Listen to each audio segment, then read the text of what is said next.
ਸਤਿ ਸ਼੍ਰੀ ਅਕਾਲ ਜੀ। ਮੈਂ ਤੁਹਾਡੀ ਹੋਸਟ ਦੋਸਤ ਦੀਪਿਕਾ ਸਿੰਘ ਟੀਵੀ 84 ਸਪੈਸ਼ਲ ਦੇ ਨਾਲ ਹਾਜ਼ਰ ਹੋਈ ਹਾਂ। ਜਿਵੇਂ ਕਿ ਤੁਸੀਂ ਜਾਣਦੇ ਹੀ ਹੋ ਕਿ ਅਸੀਂ ਟਾਈਮ ਤੇ ਸਮੇਂ ਦੇ ਨਾਲ ਤੁਹਾਨੂੰ ਬਹੁਤ ਮਸ਼ਹੂਰ ਹਸਤੀਆਂ ਨਾਲ ਰੂਬਰੂ ਕਰਾਉਂਦੇ ਆ ਰਹੇ ਹਾਂ, ਚਾਹੇ ਉਹ ਕੋਈ ਸਿਆਸਤਦਾਨ ਹੋਵੇ, ਚਾਹੇ ਫਨਕਾਰ ਹੋਵੇ ਤੇ ਚਾਹੇ ਹੋਵੇ ਕਲਾਕਾਰ, ਚਾਹੇ ਉਹ ਹੋਵੇ ਚੜ੍ਹਦੇ ਪੰਜਾਬ ਦਾ ਤੇ ਚਾਹੇ ਹੋਵੇ ਲਹਿੰਦੇ ਪੰਜਾਬ ਦਾ। ਜਿਸ ਮਹਾਨ ਹਸਤੀ ਨੂੰ, ਜਿਸ ਮਹਾਨ ਕਲਾਕਾਰ ਨੂੰ, ਜਿਸ ਮਹਾਨ ਫਨਕਾਰ ਨੂੰ ਮੈਂ ਤੁਹਾਡੇ ਰੂਬਰੂ ਕਰਾਉਣ ਜਾ ਰਹੀ ਹਾਂ, ਉਹ ਕਿਸੇ ਜਾਣ ਪਹਿਚਾਣ ਦੇ ਮੁਹਤਾਜ ਤੇ ਨਹੀਂ। ਉਹ ਪੰਜਾਬੀ, ਚਾਹੇ ਉਹ ਦੇਸ਼ ਵਿੱਚ ਹੋਵੇ ਤੇ ਚਾਹੇ ਵਿਦੇਸ਼ ਵਿੱਚ, ਜਿਹਨੇ ਉਹਨਾਂ ਦਾ ਛੱਲਾ ਨਹੀਂ ਨਾ ਸੁਣਿਆ ਤੇ ਉਹਨੇ ਕੁਝ ਵੀ ਨਹੀਂ ਸੁਣਿਆ। ਜੀ ਹਾਂ, ਮੇਰੀ ਮੁਰਾਦ ਹੈ ਜਨਾਬ ਸ਼ੌਕਤ ਅਲੀ ਸਾਹਿਬ ਤੋਂ। अस्सलाम वालेकुम शौकत अली साहब, ਤੁਹਾਡਾ ਸਵਾਗਤ ਹੈ ਸਾਡੇ ਪ੍ਰੋਗਰਾਮ ਵਿੱਚ। ਧੰਨਵਾਦ ਜੀ ਕਿ ਇੱਕ ਪੰਜਾਬੀ ਚੈਨਲ ਵਾਸਤੇ ਜੀ ਵਾਸਤੇ ਜੀ ਤੁਹਾਡੇ ਨਾਲ ਮੌਕਾ ਮਿਲਿਆ। ਕਿਉਂਕਿ ਮੈਨੂੰ ਬੜੀ ਖੁਸ਼ੀ ਹੁੰਦੀ ਹੈ ਜਿਸ ਵੇਲੇ ਕੋਈ ਪੰਜਾਬੀ ਬੋਲਦਾ ਹੋਵੇ ਨਾ। ਸਹੀ ਹੈ ਜੀ। ਤੇ ਐਵੇਂ ਦੁਆਵਾਂ ਨਿਕਲਦੀਆਂ ਨੇ, ਯਾਰ ਅੱਲਾ ਜਿੱਥੇ ਜਾਏ ਤੇਰੀ ਖੈਰ ਹੋਵੇ। ਜੀ ਜੀ ਜੀ ਜੀ ਜੀ। ਇਹ ਮਾਂ ਕੋਈ ਬੋਲੀ ਸੁਰਖ ਗੁਲਾਬ ਹੋਵੇ। ਜਾ ਉਹ ਮਾਈਆ ਲਿਖਿਆ ਸੀ ਜੀ ਜੀ ਜੀ ਜੀ, ਮੈਨੂੰ ਬਹੁਤ ਹੀ ਪਸੰਦ ਹੈ। ਕੋਈ ਸੁਰਖ ਗੁਲਾਬ ਹੋਵੇ, ਰੱਬਾ ਤੇਰੇ ਕੋਲ ਆਈਏ, ਉੱਥੇ ਵੀ ਪੰਜਾਬ ਹੋਵੇ।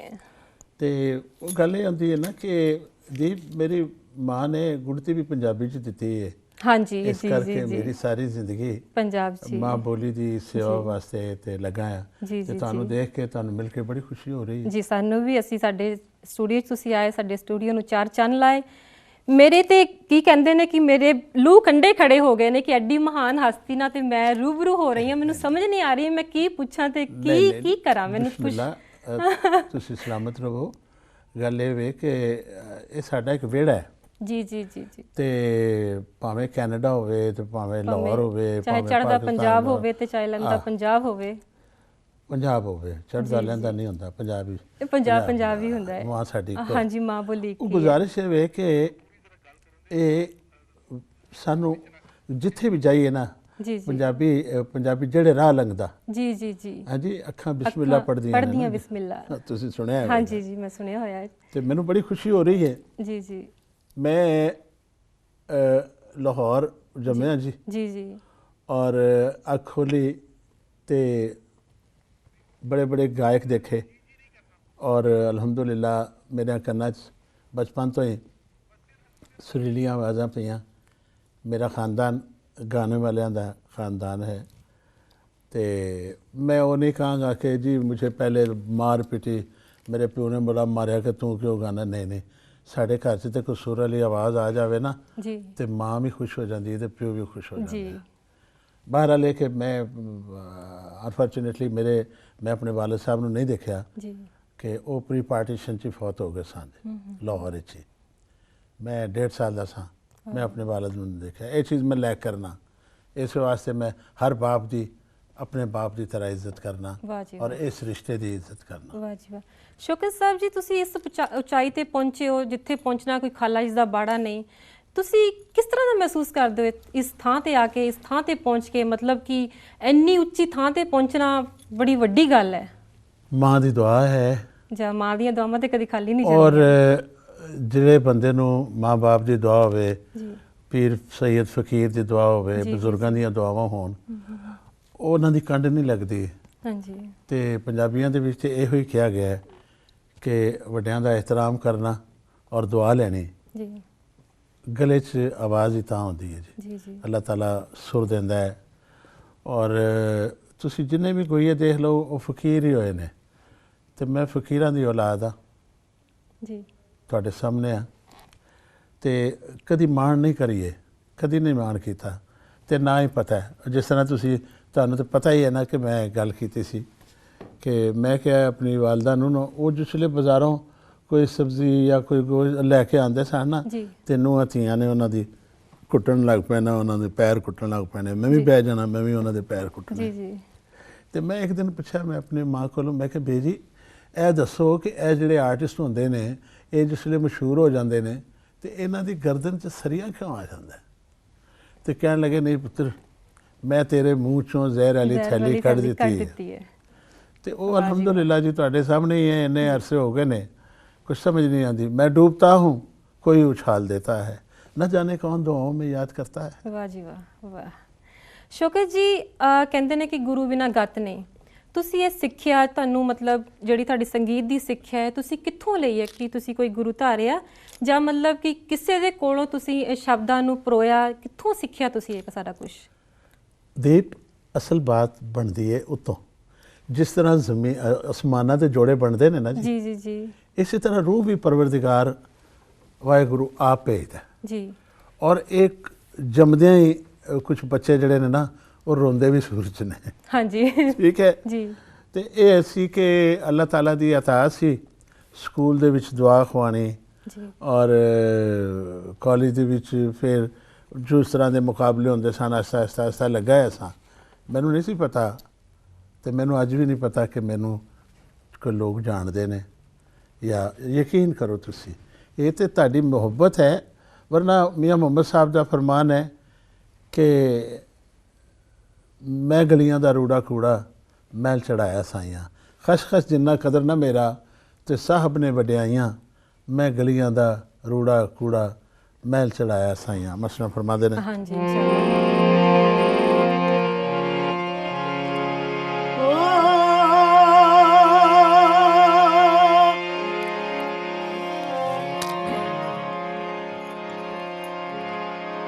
ਲੱਖਾਂ ਬੇਰੀ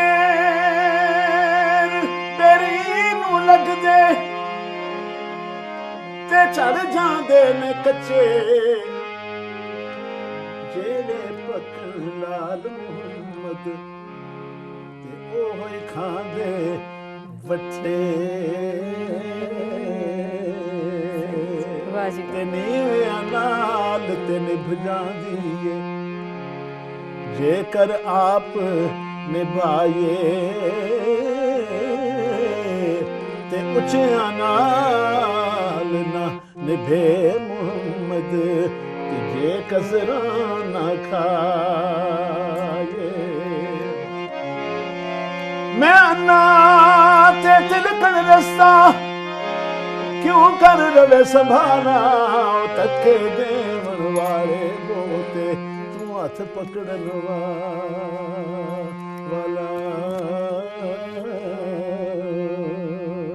ਵਾਹ ਜੀ ਵਾਹ, ਸਰੂਰ ਆ ਗਿਆ ਜੀ।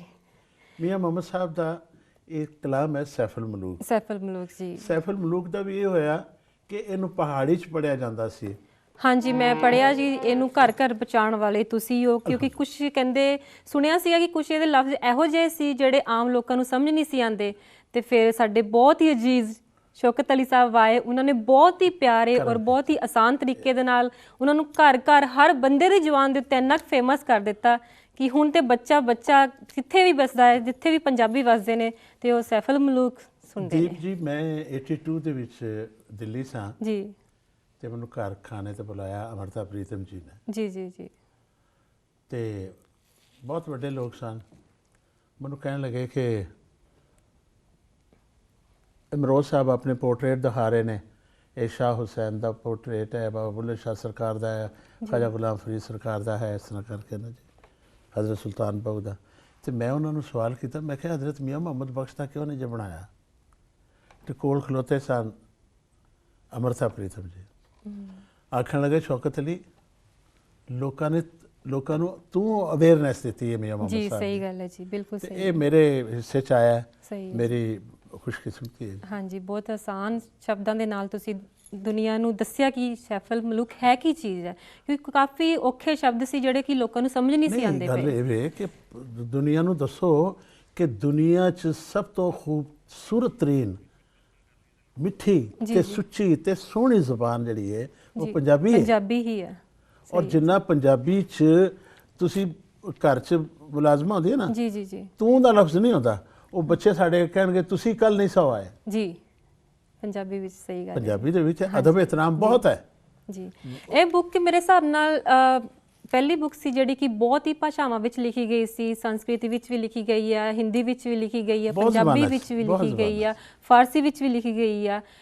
ਪਰ ਜਿੰਨਾ ਮਤਲਬ ਇਹਨੂੰ ਪੰਜਾਬੀਆਂ ਨੇ ਚੁੱਕਿਆ ਹੈ, ਮੇਰੇ ਖਿਆਲ 'ਚ ਹੋਰ ਕਿਸੇ ਨੇ ਇੰਨਾ ਨਹੀਂ ਮਤਲਬ ਲੋਕਾਂ ਨੂੰ ਸਮਝ ਆਏ, ਕਿਉਂਕਿ ਪੰਜਾਬੀ ਬਹੁਤ ਹੀ ਜਵਾਨ ਮਿੱਠੀ ਹੈ। ਪੰਜਾਬੀ ਨੂੰ ਕੋਈ ਚੀਜ਼ ਪਸੰਦ ਆ ਜਾਏ, ਸਹੀ ਜੀ ਜੀ, ਤੇ ਉਹਦੀ ਅੱਤ ਕਰਾ ਦਿੰਦੇ ਨੇ, ਤੇ ਉਹ ਤੇ ਅਖੀਰ ਕਰ ਦਿੰਦੇ ਨੇ। ਸਹੀ ਗੱਲ ਹੈ ਜੀ। ਮੈਂ ਤੁਹਾਡੇ ਨਾਲ ਇੱਕ ਗੱਲ ਹੋਰ ਕਰਨੀ ਚਾਹੁੰਦੀ ਹਾਂ, ਮੈਨੂੰ ਤੇ ਲੱਗਦਾ ਕਾਫੀ ਖਾਸ ਗੱਲ ਹੋਏਗੀ ਤੁਹਾਡੇ ਵਾਸਤੇ ਵੀ ਇਹ ਟੁਰ ਗਿਆ ਮੇਰਾ ਹਾਣੀ ਵੇ ਲੋਕੋ ਕਰ ਗਿਆ ਵਾਂਗ ਸ਼ਦਾਈਆਂ। ਇਹਦੇ ਬਾਰੇ ਮੈਨੂੰ ਮੈਂ ਗਾਣਾ ਬਾਅਦ ਚ ਸੁਣਾਂਗੀ, ਪਰ ਮੈਨੂੰ ਇਹਦੇ ਬਾਰੇ ਇਹ ਦੱਸੋ ਕਿ ਇਹ ਗਾਣਾ ਕਿਸ ਤਰ੍ਹਾਂ ਬਣਿਆ, ਕਿੱਥੋਂ ਬਣਿਆ ਤੇ ਕਿਵੇਂ ਬਣਿਆ? ਕਮਾਲ ਸਵਾਲ ਕੀਤਾ ਤੁਸੀਂ, ਬਹੁਤ ਅੱਛਾ। ਸ਼ੁਕਰੀਆ ਜੀ, ਸ਼ੁਕਰੀਆ। ਇਹ ਦੀਪ ਇਸ ਤਰ੍ਹਾਂ ਹੈ ਕਿ ਰੇਡੀਓ ਪਾਕਿਸਤਾਨ ਲਾਹੌਰ ਤੇ ਜੀ ਮੈਨੂੰ ਇੱਕ ਉਹਨਾਂ ਨੇ ਗੀਤ ਦਿੱਤਾ ਜੀ ਕਿ ਇਹ ਗੀਤ ਗਾਓ ਜੀ, ਤੇ ਉਹ ਗੀਤ ਦੇ ਮੈਂ ਤਰਜ਼ ਬਣਾ ਕੇ ਕਨਸਰਟ ਹੈਗਾ ਸੀ ਰੇਡੀਓ ਦਾ ਜਿਹੜਾ ਹੁੰਦਾ ਜੀ, ਤੇ ਉਹ ਮੈਂ ਗਾਇਆ। ਉਸੀ ਵਤਨ ਦਾ ਨਗਮਾ, ਇਹ ਧਰਤੀ ਮੇਰਾ ਸੋਨਾ ਯਾਰੋ ਮੈਂ ਇਹਦਾ ਸੁਨਿਆਰਾ। ਹਾਂਜੀ, ਤੁਸੀਂ ਇਹ ਵੀ ਸੁਣਾਣਾ ਕਿ ਤੁਸੀਂ ਕਿਸ ਤਰ੍ਹਾਂ ਗਾਇਆ, ਤੇ ਇਹ ਵੀ ਸੁਣਾਣਾ ਜਿਹੜੇ ਦੂਸਰੇ ਸਾਡੇ ਜਿਨ੍ਹਾਂ ਦਾ ਮੈਂ ਨਾਮ ਨਹੀਂ ਲਵਾਂਗੀ ਉਹਨਾਂ ਨੇ ਕਿਸ ਤਰ੍ਹਾਂ ਗਾਇਆ, ਕਿਸ ਤਰ੍ਹਾਂ ਹੋਇਆ। ਜਨਾਬ ਮੈਂ ਸੁਣਾਣਾ। ਉਸੀ ਇਹ ਧਰਤੀ ਮੇਰਾ ਸੋਨਾ ਯਾਰੋ ਮੈਂ ਇਹਦਾ ਸੁਨਿਆਰਾ, ਸੂਰਜ ਵਾਂਗੂ ਦਲਕਾਂ ਮਾਰੇ ਇਹਦਾ ਮਿੱਟੀ ਦਾ ਰਾਹ। ਇਹ ਧਰਤੀ ਅੱਛਾ, ਹੁਣ ਮੈਂ ਗਾ ਕੇ ਕਦੀ ਲੰਡਨ ਚਲਾ ਜਾਵਾਂ, ਕਦੀ ਕਰਾਚੀ, ਕਦੀ ਮੈਂ ਮਸਰੂਫ ਸਾਂ। ਜੀ ਜੀ, ਰੇਡੀਓ ਵਾਲਿਆਂ ਨੇ ਕਿਹਾ ਕਿ ਪ੍ਰੋਪਰ ਰਿਕਾਰਡਿੰਗ ਕਰੀਏ ਇਹਦੀ, ਬੈਲੈਂਸਿੰਗ ਕਰਕੇ ਆਰਕੈਸਟਰਾ ਪਾ ਕੇ ਜੀ, ਤੇ ਮੇਰੇ ਕੋਲ ਟਾਈਮ ਨਹੀਂ ਸੀ ਹੁੰਦਾ। ਉਹਨਾਂ ਨੇ ਫਿਰ ਮਰਹੂਮ ਉਸਤਾਦ ਅਮਾਨਤ ਅਲੀ ਖਾਨ ਸਾਹਿਬ ਨੂੰ ਕਿਹਾ ਕਿ ਸ਼ੌਕਤ ਅਲੀ ਕਾਬੂ ਨਹੀਂ ਆਉਂਦਾ ਪਿਆ, ਤਾਂ ਖਾਨ ਸਾਹਿਬ ਤੁਸੀਂ ਕਰ ਦਿਓ ਜੀ। ਖਾਨ ਸਾਹਿਬ ਨੇ ਉਹ ਸੁਣਿਆ, ਉਹਨਾਂ ਨੇ ਥੋੜ੍ਹਾ ਜਿੰਨਾ ਇਹਨੂੰ ਚੇਂਜ ਕੀਤਾ, ਉਸੇ ਪੈਰਵੀਂ 'ਚ ਹੀ ਰੱਖਿਆ, ਕਹਿਰਵਾ ਕਰ ਦਿੱਤਾ ਦਾਦਰੇ ਦੀ ਬਜਾਏ। ਮੈਂ ਕਿਹਾ ਮੇਰੀ ਤੇ ਤਰਸ ਗਈ, ਲਿਹਾਜ਼ਾ EMI ਰਿਕਾਰਡਿੰਗ ਕੰਪਨੀ ਨੇ ਮੈਨੂੰ ਬੁਲਾਇਆ ਤੇ ਮੈਂ ਕਿਹਾ ਯਾਰ ਇੱਕ ਮਿੰਟ ਠਹਿਰ ਜਾਓ, ਪਹਿਲਾਂ ਮੈਨੂੰ ਚਾਹ ਪਿਆਓ ਤੇ ਫਿਰ ਕਾਗਜ਼ ਪੈਨਸਲ ਦਿਓ। ਮੈਂ ਬੈਠ ਕੇ ਗਾਣਾ ਲਿਖਿਆ, ਫਿਰ ਲਿਖਿਆ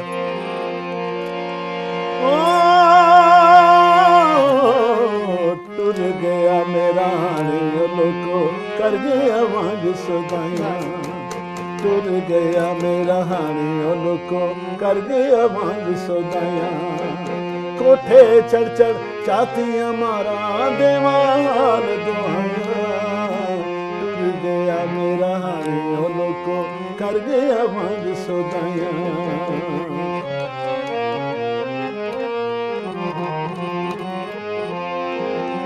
ਰੱਬ ਕਰੇ ਤੂੰ ਇਸ ਪਿਆਰ ਦੇ ਚੱਕਰ ਵਿੱਚ ਆ ਜਾਵੇਂ, ਤੂੰ ਵੀ ਅੱਧੀ ਰਾਤੀ ਉੱਠ ਰੋਵੇਂ ਤੇ ਕੁਰਲਾਵੇਂ, ਕੋਈ ਵੀ ਤੇਰਾ ਹਾਲ ਨਾ ਪੁੱਛੇ, ਕੋਈ ਵੀ ਤੇਰਾ ਹਾਲ ਨਾ ਪੁੱਛੇ, ਓਏ ਆਖੀ ਤੈਨੂੰ ਟੁਰ ਗਿਆ ਮੇਰਾ ਲੋਕੋ ਕਰ ਗਿਆ ਵਾਂਗ ਸਦਾਈਆਂ। ਹਾਲਾਂਕਿ ਕੋਈ ਉਸ ਵੇਲੇ ਗਿਆ ਨਹੀਂ ਸੀ ਸੁਦਾਈ ਕਰਕੇ ਜੀ, ਇਹ ਉਹ ਸਟੇਜ ਸੀ ਮੇਰੀ ਜੀ ਜੀ, ਮਗਰ ਉਹਨੂੰ ਇਸ ਤਰ੍ਹਾਂ 'ਚ ਮੈਂ ਗਾਇਆ। ਜੀ। ਔਰ ਮੈਂ ਕਹਿੰਦਾ ਕਿ ਐਡੇ ਵੱਡੇ ਉਸਤਾਦ ਅਮਾਨਤ ਅਲੀ ਖਾਨ ਸਾਹਿਬ ਨੇ ਮੈਨੂੰ ਖੁਸ਼ੀ ਹੋਈ ਕਿ ਉਹਨਾਂ ਨੂੰ ਇਹ ਚੀਜ਼ ਸੁਣਾਈ ਗਈ। ਔਰ ਬਹਰਹਾਲ ਇਹ ਵੇਖ ਕੇ ਬਹੁਤ ਸਾਰੇ ਗੀਤ ਨੇ ਇਸੇ ਤਰ੍ਹਾਂ ਤੁਸੀਂ ਦੇਖ ਲਓ ਮੇਰੇ ਗਾਣੇ ਉਹ ਸੀ ਕਦੀ ਤੇ ਹੱਸਦਿਆਂ ਮੈਂ ਜਿੰਦ ਸਾਡੀ ਰੋਲ ਆ ਛੇਤੀ ਕਰ ਆਵੇ ਉਹ ਦੁੱਖ ਗਨ ਖਾਵੇ ਇਹ ਦਿਲ ਗਏ ਡੋਲ ਮੈਂ ਜਿੰਦ ਸਾਡੀ ਰੋਲ ਕਦੀ ਤੇ ਹੱਸਦਿਆਂ ਹਾਏ ਵਕਤ ਦੁਪਹਿਰੇ त्रोड़ के पैर तू आजा डोल मैं दिल सदी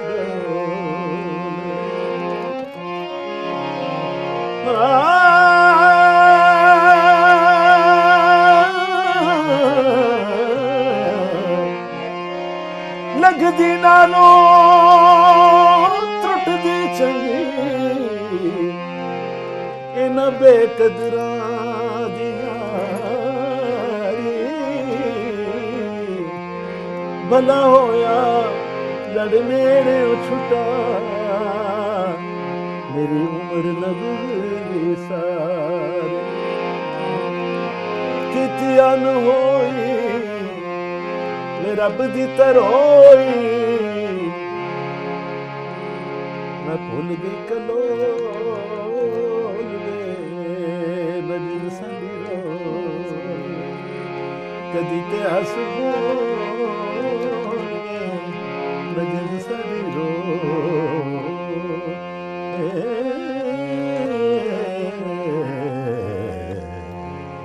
ਵਾਹ ਜੀ ਵਾਹ, ਵਾਹ ਜੀ ਵਾਹ, ਖੂਨ ਦਾ ਦੌਰਾ ਫਿਰ ਵਾਪਸ ਚੱਲ ਪਿਆ ਜੇ ਗਾਣਾ ਸੁਣ ਕੇ ਤੁਹਾਡਾ ਸਰੂਰ ਜਿਹਾ ਚੜ ਗਿਆ ਇੱਕ। ਤੇ ਇਹੋ ਜਿਹੇ ਗਾਣੇ ਦੀ ਘਰ 'ਚ ਬਹਿ ਕੇ ਬਣਾਈ ਦੇ ਨੇ ਜੀ ਜੀ ਜੀ ਤੇ ਉਹ ਜਿਸ ਵੇਲੇ ਮੁਸਾਫਰ ਹੋ ਜਾਂਦੇ ਨੇ ਨਾ ਤੇ ਫਿਰ ਇਸ ਤਰ੍ਹਾਂ ਹੀ ਹੁੰਦਾ ਹੈ ਜਿਸ ਤਰ੍ਹਾਂ ਗੁੱਡੀ ਚੜਾਈ ਦੀ ਹੈ ਬੜੀਆਂ ਮੁਸ਼ਕਲਾਂ ਨਾਲ ਮਾਂਝਾ ਲਾਈਦਾ ਮਾਂਝਾ ਲਾ ਕੇ ਚਰਖੜੀ ਤੇ ਡੋਰ ਚੜਾਈ ਦੀ ਹੈ ਫਿਰ ਪਤੰਗ ਬਣਾਈ ਦੀ ਹੈ ਪਤੰਗ ਬਣਾ ਕੇ ਉਹ ਜਿਸ ਵੇਲੇ ਉਹ ਤੁਸੀਂ ਬਾਂਸ ਛਿਲਦੇ ਹੋ ਨਾ ਤੇ ਤੁਹਾਡੀ ਉਂਗਲਾਂ ਪੋਟੇ ਵੀ ਜ਼ਖਮੀ ਹੋ ਜਾਂਦੇ ਨੇ ਉਹ ਜਿਸ ਵੇਲੇ ਉਹ ਗੁੱਡੀ ਬਣ ਜਾਂਦੀ ਹੈ ਫਿਰ ਤੁਸੀਂ ਚੜਾਉਂਦੇ ਹੋ ਤੇ ਫਿਰ ਉਹ ਕੋ ਕੱਟ ਦਿੰਦੇ ਨਾ ਫਿਰ ਤੇ ਤਕਲੀਫ ਹੁੰਦੀ ਕਿ ਯਾਰ ਬੜੀਆਂ ਮੁਸ਼ਕਲਾਂ ਜੀ ਜੀ ਜੀ ਜੀ ਹੁਣ ਦੇਖੋ